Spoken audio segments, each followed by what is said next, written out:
আমি আমি সৈয়দ রেফাত আহমদ বাংলাদেশের প্রধান বিচারপতি নিযুক্ত হইয়া বাংলাদেশের প্রধান বিচারপতি নিযুক্ত হইয়া সশ্রদ্ধ চিত্তে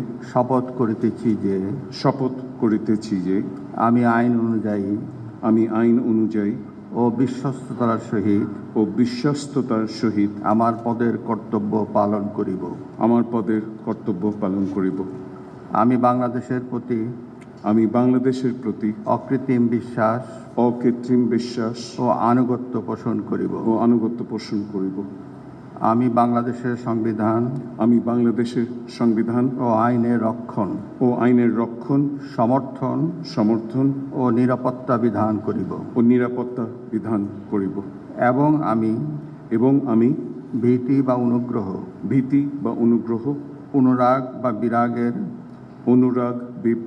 বিরাগের বশবর্তী না হইয়া সকলের প্রতি আইন অনুযায়ী যথাবিহিত আচরণ করিব।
মহামান্য রাষ্ট্রপতি এবং মাননীয় প্রধান বিচারপতিকে সবিনয়ে ধন্যবাদ জানাচ্ছি এবং মাননীয় প্রধান বিচারপতিকে তার আসন গ্রহণ করার জন্য বিনীতভাবে অনুরোধ জানাচ্ছি।